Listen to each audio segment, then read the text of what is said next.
Dáme si rýchlu rannú skincare z K-Magic a ukážem vám, aké produkty momentálne používam ja. Ako prvé je táto korekčná tyčinka od Some by Me, ktorá je skvelá, pokiaľ máte problém s pigmentovými škvrnami.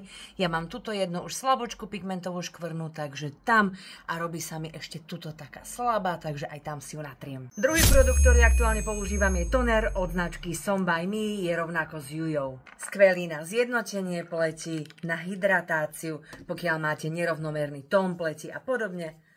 Len si ho dať do rúk a vklepkať do pleti. Nasleduje esencia, ja používam túto z aloe od značky The Sign, ktorá obsahuje až 80% aloe vera.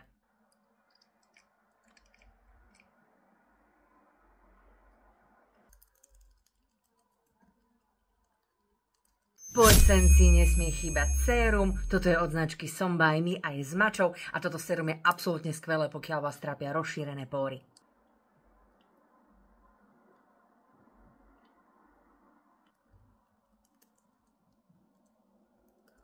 Po sére je na rade očný krém, momentálne mám tento od značky It's Skin s kolagénom. Nezabudnite, očný krém sa rozhodne nerozotiera, ale vklepkáva sa do jemnej kožičky okolo očí.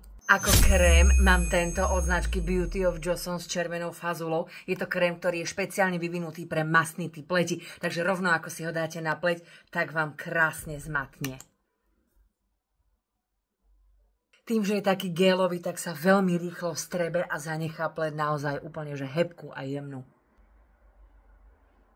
A ako posledný krok, keď sa vám celá táto skincare trošičku usadí, tak určite nezabudnite na SPF-ko. Ja mám toto od Beauty of Johnson a je s rýžou a probiotikmi. SPF-ko je ideálne dávať si minimálne 20 minút predtým, ako idete na slnko. Takže toto je moja ranná skincare rutina. Samozrejme všetko z tohto sa dáva na čistú pleť. Používate niektorý z týchto produktov aj vy? Dajte nám vedieť. Všetko na kmagic.sk.